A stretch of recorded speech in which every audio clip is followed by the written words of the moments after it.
السلام علیکم everyone, welcome back to my channel Rangar family vlog and welcome back to another video. کیسے ہیں آپ سب؟ الحمدللہ ہم بھی بالکل ٹھیک ہیں۔ گرمی نے اور موسم نے اچھا خاصا برا حال کیا ہوا ہے۔ یہاں پہ میں بار بار درخت کی طرف دیکھ رہی ہوتی ہوں کہ ہوا چلے تو کچھ ہوا لگے اور سکون آئے۔ خیر آج میں نے بیسن کے کوفتے بنانے تھے اور اس کے لیے میں نے سب سے پہلے آج مکسچر کو گلینڈر کر کے رکھ لیا، کیونکہ 1 بجے لائٹ جانی ہوتی ہے نا، تو پھر مسئلہ ہوتا ہے، پھر 2 بجے تک ویٹ کرنا پڑتا ہے۔ آج جیسے ہی میں کچن میں آئی، کچن میں آنے کے بعد کام سٹارٹ کرنے سے پہلے میں نے فوراً سے پہلے لسی بنا لی، اور ساتھ میں ہی میں نے مکسچر کو وہ گلینڈر کر لیا، ٹماٹر، پیاز اور سبز مرچیں، تاکہ بعد میں کہ میں کھانا بناتی رہوں، اگر لائٹ چلی بھی جائے نا تو مجھے مسئلہ نہ ہو۔ لیکن انفارچونیٹلی لائٹ بھی نہیں گئی اور میرا کام بھی ہو گیا تھا۔ کوفتوں کے لیے میں نے بیسن لیا، 3 کپ میجرمنٹ کے حساب سے میں نے بیسن لے لیا۔ اس کے اندر میں نے تھوڑا سا پالک ڈالا ہے، اور ہاف چاپ کی ہوئی میں نے 1 پیاز ڈالی ہے، بالکل چھوٹے سائز کی، اور ہلدی، نمک اور مرچ اور زیرہ پاؤڈر نہیں ڈالنا، زیرہ، یہ سب چیزیں، اور 2 چمچ میں نے اس کے اندر آئل بھی ڈالا تھا، شاید وہ کہ کیا کلپ مجھ سے مس ہو گیا۔ اگر کہ ہم آئل اس کے اندر شامل نہیں کرتے نا تو یہ بہت زیادہ ہارڈ بن جاتے ہیں۔ اور اس کو تیکھا یا پھر ہلکا آپ اپنے ٹیسٹ کے اکارڈنگ کر سکتے ہیں، جیسے آپ لوگوں کو اگر تیکھا پسند ہو تو آپ تیکھا لے سکتے ہیں، اگر آپ لوگوں کو لائٹ پسند ہو تو آپ لائٹ کر سکتے ہیں۔ خیر اپنے ٹیسٹ کے حساب سے پھر اس کے اندر پانی ڈال کے اس کو اچھے طریقے سے میں نے مکس کرنا سٹارٹ کر دیا تھا، اور جب یہ اچھے طریقے سے مکس ہو جائے گا، پھر میں اس کے بالز بنا لوں گی، اور پانی کو میں نے بوائل ہونے کے لیے رکھ دیا تھا۔ اور اس کو آپ اس میں آئل میں بھی فرائی کر سکتے ہیں، اور آپ اس کو پانی میں بھی ابال سکتے ہیں۔ میں آئل میں فرائی نہیں کرتی، میں پانی میں ہی بوائل کرتی ہوں۔ اس کو اچھے طریقے سے مکس کرنا ہے، جس طریقے سے ہم آٹا گوندتے ہیں، اور یہ دیکھ لیں آپ اس کی کنسسٹنسی، نہ یہ زیادہ ہارڈ ہے اور نہ ہی یہ زیادہ کہ سافٹ ہے، کہ اس کا ٹیکسچر جو ہے وہ نارمل ہے۔ آ جاتے ہیں ویڈیو کے ٹاپک کی طرف۔ آج میں آپ لوگوں سے یہ کہنا چاہتی ہوں کہ ہر انسان کی اپنی لائف ہوتی ہے، بار بار کسی کی لائف میں انٹرفیئر کرنا، یا پھر کوئی ہماری لائف میں بار بار انٹرفیئر کرے، یا پھر اس کے علاوہ اگر ہم کسی کو انسان کو، بلکہ کسی کو کیا، انسان کو، اللہ تعالیٰ کو اگر ہم اتنی تگ و دو کریں خوش کرنے کے لیے، تو اللہ تعالیٰ راضی ہو جاتے ہیں۔ وہ تو ہمیں یہ بول رہے ہوتے ہیں کہ اگر ہم پہاڑ جتنے گناہ لے کر بھی آتے ہیں نا، وہ پہاڑ جتنے گناہ بھی معاف کر دیتا ہے، صرف ہماری توبہ کی دیر ہوتی ہے۔ لیکن جو انسان ہوتا ہے نا، وہ کبھی بھی کسی سے خوش نہیں ہوتا۔ آپ لوگوں سے میں یہ کہنا چاہتی ہوں اس بات کے تھرو، کہ اپنے آپ کو دوسروں کو خوش کرنے کے لیے اتنا نہ تھکائیں کہ آپ اپنی لائف کو ہی اگنور کر دیں، آپ اپنے آپ کو ہی مائنس کر دیں، آپ اس تگ و دو میں لگے رہیں کہ آپ دوسروں کو خوش کر سکتے ہیں، لیکن ایسا نہیں ہوتا۔ یہی حقیقت ہے۔ ہر انسان اس ٹائم تک آپ لوگوں سے خوش ہوتا ہے جس حد تک اس کا مطلب ہوتا ہے۔ آج یہ پوائنٹ میرے مائنڈ میں کسی کی ویڈیو دیکھ کے آیا ہے۔ وہ اس طریقے سے بات کر رہی تھی کہ میرے پاس جو ہیلپرز ہیں میں ان کی جتنی بھی کر لوں، وہ لوگ کبھی بھی کہ ہمارے ساتھ سنسیئر نہیں ہوتے ہیں۔ یہ لوگ صرف مطلب کی حد تک ہوتے ہیں۔ ان کا کہ یہ پوائنٹ آف ویو مجھے تھوڑا سا غلط لگا، کیونکہ چاہے وہ غریب طبقہ ہو، چاہے وہ ہیلپرز ہوں، چاہے وہ اپر فیملی سے ہوں، چاہے وہ کہ ویل ایجوکیٹڈ ہو، چاہے وہ ان پڑھ جاہل ہو، جو بھی ہوں، لیکن انسان کا رویہ، انسان کے مینرز، انسان کا اخلاق اس حد تک ہی کہ ویل بیہیو ہوتا ہے، اچھا ہوتا ہے، جس حد تک کہ اس کو کام نکلوانا ہوتا ہے۔ جیسے ہی اس کا ریلیشن، اس کا تعلق ختم ہوتا ہے، یا پھر اس کا کام ختم ہو جاتا ہے تو اس کے رویے بھی چینج ہو جاتے ہیں۔ آج کل کے دور میں یہ ہوتا ہے کہ انسان کو مطلب ہی جوڑے رکھتا ہے۔ کوئی کسی سے بلا وجہ نہیں جوڑتا، مطلب ہی ایک دوسرے کو جوڑے رکھتا ہے۔ میں یہ بھی نہیں کہتی کہ آج کے ٹائم میں مخلص رشتے نہیں ہوتے ہیں، ہوتے ہوں گے، بہت سے بھی ہوتے ہوں گے۔ اگر 100 میں سے یعنی کہ 2% آپ کے پاس مخلص رشتے ہوتے ہیں نا، تو آپ کے 98% نا ایسے لوگ ہوتے ہیں جو نا دکھاوے کی زندگی جی رہے ہوتے ہیں، جو آپ کے فیس پہ کچھ ہوتے ہیں، آپ کے پیٹھ پیچھے کچھ ہوتے ہیں۔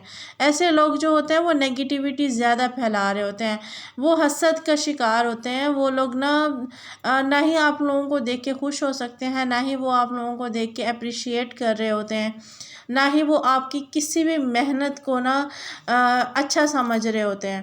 جن کے اندر نیگیٹیوٹی ہوتی ہے نا، ان کا مائنڈ بھی نیگیٹو پوائنٹس کی طرف ہی جاتا ہے، اور ایسے لوگوں سے بچنے کا صرف اور صرف ایک ہی حل ہوتا ہے کہ انسان خود کو اتنا مصروف کر لے کہ اس کا مائنڈ ہی نہ جائے کہ کوئی لوگ کیا کہہ رہے ہیں، کوئی کیا سوچ رہا ہے، یا پھر میں نے کسی کو خوش کرنا ہے۔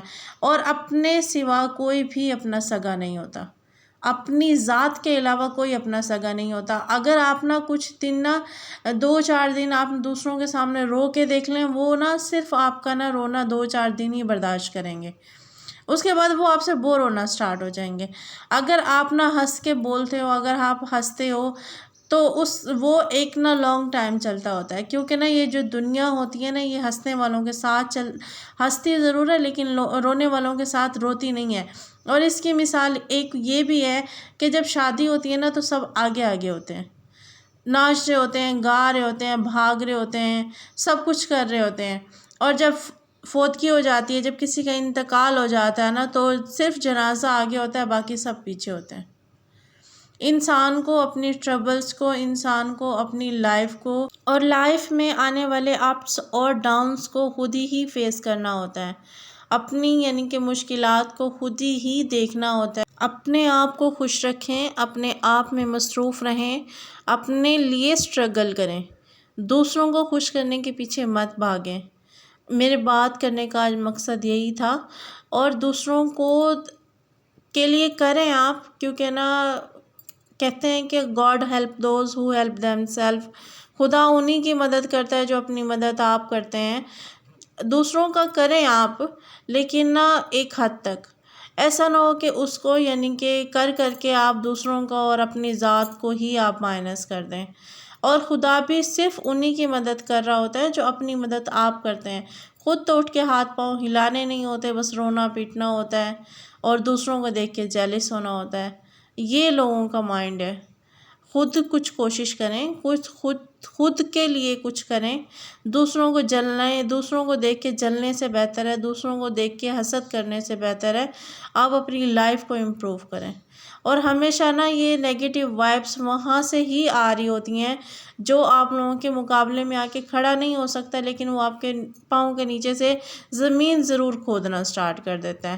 یہ ان لوگوں کا مائنڈ ہے جو خود تو کچھ نہیں کرتے، لیکن کسی کو کچھ کرتا ہوا بھی نہیں دیکھ سکتے، جن کو صرف ہاتھ پہ ہاتھ رکھ کے بیٹھنے کی عادت ہوتی ہے۔ آج لیکچر ذرا لمبا ہو گیا، اور پھر اس کے ساتھ ہی میں نے سارا کھانا بھی بنا لیا تھا، اور ساتھ میں روٹیاں بھی بنانا میں سٹارٹ ہو گئی تھی، اور روٹیاں بنا کے پھر فوراً میں بھاگی باہر موسم دیکھنے کے لیے۔ ہلکے ہلکے درخت کے پتے ہلنا سٹارٹ ہوئے، کچھ جان میں جان، اور کچھ یعنی کہ بادل بھی آسمان پہ اب تو نظر آنا سٹارٹ ہو گئے تھے۔ اللہ کرے کہ آج یعنی کہ موسم سیٹ ہو جائے یا بارش ہو جائے، کیونکہ یہاں پہ گرمی نے صحیح اچھا خاصا ریکارڈ توڑا ہوا ہے۔